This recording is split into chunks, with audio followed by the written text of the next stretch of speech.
Assalamualaikum warahmatullahi wabarakatuh. Perkenalkan, nama saya Nurlela, NIM 191011135, kelas S1.07D. Cita-cita saya ingin menjadi orang sukses dengan bekerja di sebuah perusahaan dengan gaji minimal 10 juta per bulan. Tugas ini saya buat dengan tujuan untuk memenuhi tugas post-test praktikum pemrograman lanjut. Dan di sini saya mendapatkan modul 4, yaitu mengenai materi streams and file. Berikut penjelasannya. Berikut adalah penjelasan singkat mengenai stream dan files. Stream adalah nama umum yang diberikan untuk menyebutkan suatu proses aliran data. Contoh stream yang sering digunakan adalah penggunaan cin dan cout. Input atau output disk file dengan stream. Nah, di sini akses disk file itu ada 3. Yang pertama if stream, yaitu berfungsi sebagai input untuk membaca data. Yang kedua ada off stream, berfungsi sebagai output untuk menulis data, dan f stream berfungsi sebagai input dan output. Selanjutnya menggunakan perintah yang pertama untuk menulis suatu objek. Nama objek stream.write char, nama objek size of, nama objek. Kedua itu membuka file, nama objek.open, nama file. Yang ketiga menutup file, nama objek.close. Demikian penjelasan singkat mengenai stream dan files. Di sini saya akan menjelaskan mengenai flowchart dari program yang akan saya buat, yaitu mengenai pendataan pembelian buah buku dari toko buku. Yang pertama yaitu pembeli memasukkan data diri, lalu yang kedua itu pembeli memasukkan barang yang ingin dibeli, yaitu berupa percabangannya di sini. Jika pilihan 1, maka program akan mengeksekusi aritmatika yang ini. Nah, jika pilihan kedua, maka akan mengeksekusi aritmatika yang ini. Begitupun untuk pilihan ketiga, 4, dan 5. Nah, jika di luar dari pilihan ini, maka akan menghasilkan output kesalahan terjadi. Setelah itu, pembeli diminta untuk memasukkan banyak barang yang ingin dibeli. Nah, setelahnya pembeli diberi pertanyaan apakah alamat pembeli itu berada di Jabodetabek, dan jika iya, maka ongkir adalah 20.000. Namun jika tidak, maka pembeli ini diminta untuk memasukkan jarak rumah dengan toko. Dan jika di luar pilihan tersebut, maka akan terjadi error. Selanjutnya pembeli diberi pilihan apakah mau menginput data lagi. Nah, jika iya, maka program akan mengulangi kode program yang ini dari memasukkan data sampai dengan ke bawahnya, yaitu ini berupa ulangan do while. Nah, jika tidak, maka program akan menampilkan rekapan pembelian yang tadi sudah diinputkan. Nah, selanjutnya pembeli diberi pertanyaan apakah ada data yang ingin diedit. Nah, jika iya, maka akan memanggil fungsi yang pertama, itu memasukkan data pembelian, yang kedua memasukkan barang, yang ketiga memasukkan banyak barang, yang keempat alamatnya, yang kelima menampilkan rekapan pembelian. Nah, dan jika tidak, maka akan menampilkan tulisan thank you. Mungkin ini sedikit gambaran dari program yang akan saya buat. Berikut saya akan menampilkan pembuatan programnya. Baik, di sini saya akan memulai untuk membuat program mengenai modul streams and file. Yang pertama di sini ada library include stream, itu digunakan untuk cin dan cout. Lalu ada include fstring untuk input dan output ya. Lalu ada using space std. Lalu di sini saya membuat sebuah kelas bernama boy, di mana akses privat itu di dalamnya ada tipe data char untuk variabel nama. Misal di sini ukurannya 90. Lalu ada tipe data in untuk variabel h, dist, dan juga ongkir. Ada lagi tipe data integer untuk variabel pnyk, jmlh, dan jbd/tbk. Lalu ada tipe data float untuk total, variabel total, dist, dan juga to. Nah, yang terakhir ada tipe data char untuk variabel choose. Lalu ada public di sini. Di dalam public saya membuat sebuah fungsi yang bernama input. Ini digunakan untuk input sebuah data. Di sini ada cin ignore. Nah, cin ignore ini digunakan agar program itu dapat berjalan dengan lancar. Di sini akan saya tampilkan agar user dapat memasukkan nama ya. Misal memasukkan nama Anda. Karena nama itu biasanya menggunakan karakter spasi, sehingga di sini menggunakan cin.get. Nah, sehingga ketika menggunakan cin.get itu akan terbaca karakter spasinya. Lalu yang kedua di sini agar user memasukkan buku nomor berapa yang ingin dibeli. Jadi nantinya akan ada sebuah menu dan user diminta untuk memilih buku nomor berapa yang mau dibeli. Nah, ini masuk ke variabel h. Lalu ada lagi banyak buku nih, banyak buku yang dibeli, misal 2, 3 atau berapa. Ini masuk ke variabel pnyk.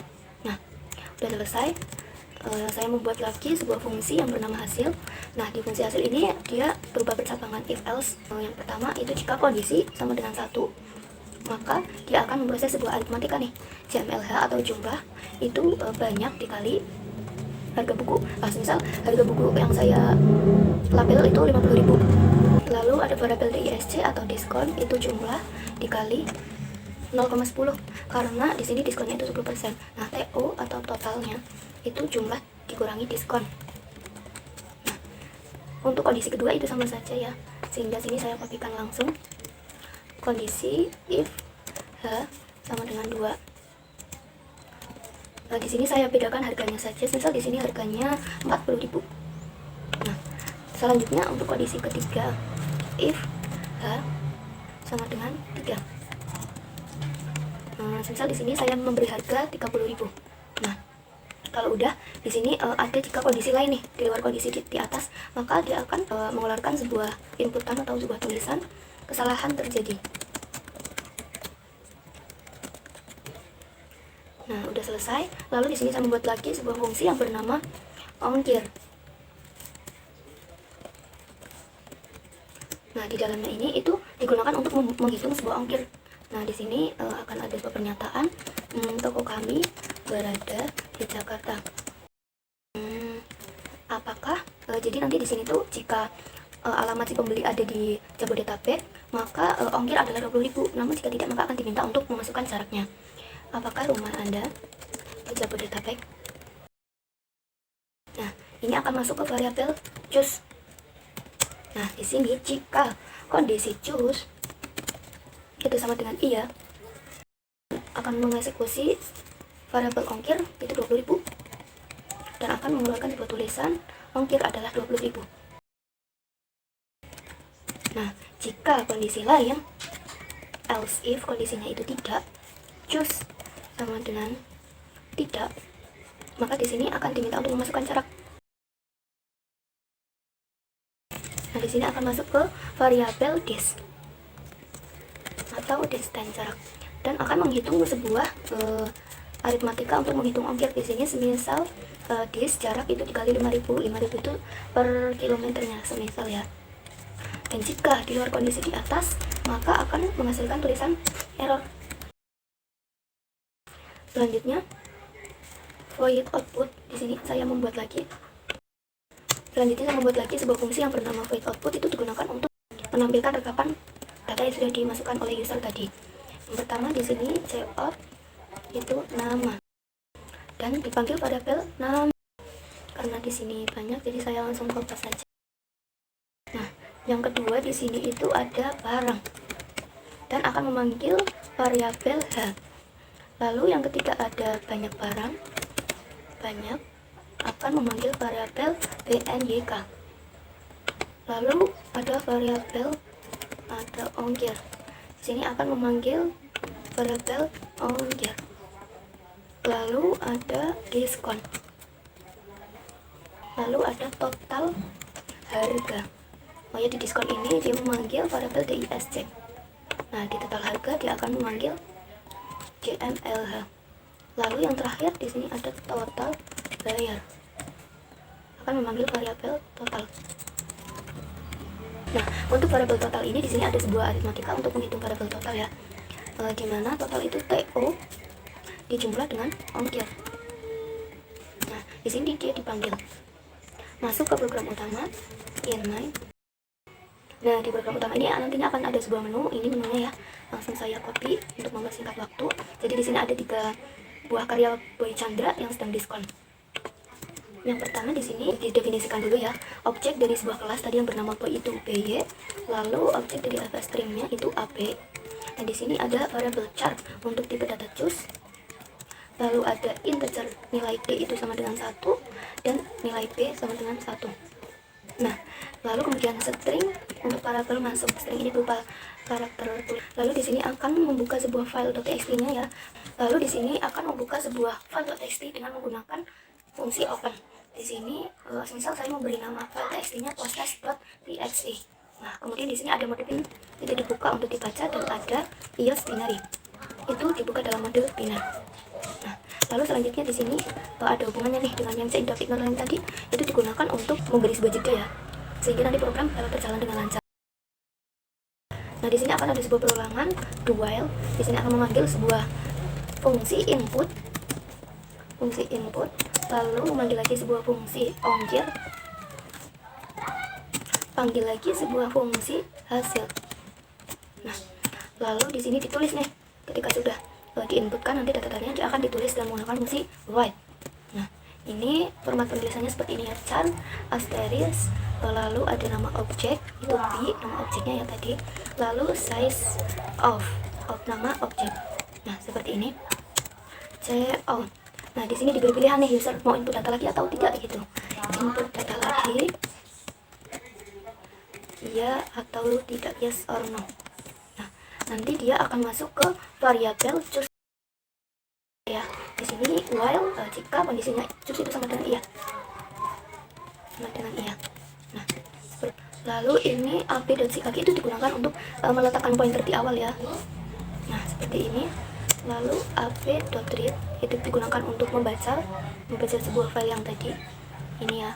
Untuk formatnya itu sama. Lalu selanjutnya di sini jika kondisi itu tidak sama dengan ab itu tadi nama objeknya ya, end of file, maka di sini dia akan mengeksekusi sebuah program yang akan menampilkan rekapan data pembelian. Nah, tadi kan nilai D-nya 1 nih. Nah, D++ nanti dia akan bertambah sesuai dengan jumlah yang diinputkan.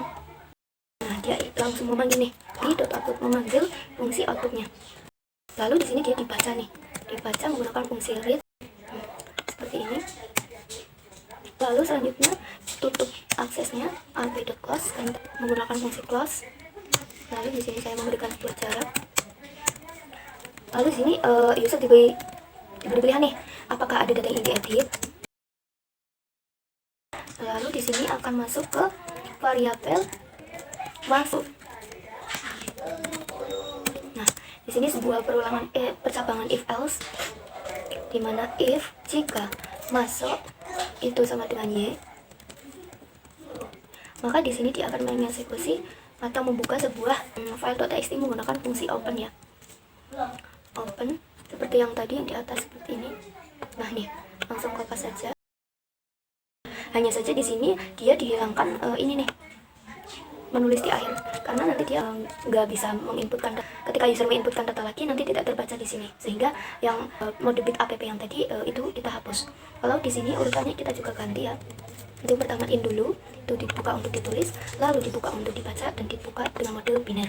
Nah, selanjutnya di sini diberi pilihan lagi nih, data keberapa yang diedit. Misal data ke-2, 3, atau ke-4 sesuai dengan jumlah data yang diinputkan tadi. Nah, di sini dia akan masuk ke variabel b. Ini nih yang digunakan untuk menghitung letak pointernya yang tadi. b-1 asterisk size of nama objek. Nah, seperti ini rumusnya. Lalu ab.sikkg ini digunakan untuk meletakkan pointernya ya. Nama pointernya di sini post. Lalu sini saya memberikan sebuah jarak. Lalu di sini dia memanggil nih, dipanggil fungsi inputnya. Fungsi input sama seperti yang tadi, seperti ini ya. Nanti dia sama persis dipanggil jika ingin ada data yang ingin diedit. Langsung kopas saja. Lalu di sini saya akan memberikan sebuah jarak yang menggunakan COTNDL dan akan memanggil fungsi output, sehingga data yang baru saja diinputkan akan langsung ditampilkan.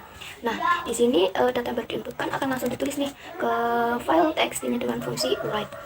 Menggunakan seperti ini nih. Lalu di sini ditutup menggunakan fungsi close. Nah, jika pilihan lain atau di luar pilihan tadi, maka di sini dia akan menampilkan tulisan cout thank you. Nah, di sini return 0 untuk mengembalikan sebuah nilai ya. Sekarang kita coba jalankan programnya. Ini kurang tulisan i, lalu ini harusnya else ya, kurang. Ini sama dengannya kurang 1. Ini kurungnya kurang 1. Sekarang kita coba jalankan lagi. Seperti ini tampilannya. Tekan enter untuk memulai. Lah, di sini fungsi change ignore itu bekerja. Di sini akan disuruh memasukkan nama. Misal di sini saya memasukkan AAA. Buku nomor berapa? Misal saya memilih 3, banyak bukunya 2. Rumah Anda misal saya jawab iya. Nah, ongkir adalah 20.000. Input data lagi. Misal saya jawab iya. Di sini akan otomatis mengulangi programnya ya. Lalu memasukkan nama, misal saya di sini memasukkan DDD, buku nomor berapa, misal 2, banyak buku 3. Nah, karena tadi saya sudah menjawab iya, di sini saya akan mencoba menjawab tidak. Nah, otomatis di sini user diminta untuk memasukkan jarak rumah dengan toko, semisal 45. Di sini misal saja tidak, maka dia akan menampilkan rekapan datanya. Nah, seperti ini. Sekarang kita coba lihat dulu di file txt-nya. Ini ya. Nah, di sini dia akan terbaca nih AAA dan DDD. Ini saya juga kurang tahu kenapa hasilnya seperti ini. Mungkin ini sebuah enkripsi ya, jadi tidak bisa dibaca. Dan kita edit nih, edit datanya. Misal saya milih iya, data keberapa. Nah, misal saya memilih 2. Nah, di sini dia untuk menghitung pointer nih. Nah, misal saya ganti RRR. Misal 1, 2, 3, 4. Nah, di sini langsung dia direkap nih. Nama, barang, ongkir, diskon dan lain sebagainya. Sekarang kita lihat lagi nih. Nah, di sini dia sudah berganti ya menjadi RRR karena data yang kedua adalah DDD. Sekarang sudah berganti RRR. Sekian penjelasan video mengenai materi string and files. Kurang lebihnya mohon maaf. Di sini saya akan berikan sebuah quotes dari Albert Einstein, yaitu semua orang itu jenius. Tetapi jika Anda melihat seekor ikan dari kemampuannya memanjat pohon, ia akan menjalani hidupnya dengan percaya bahwa itu bodoh. Sekian, wassalamualaikum warahmatullahi wabarakatuh.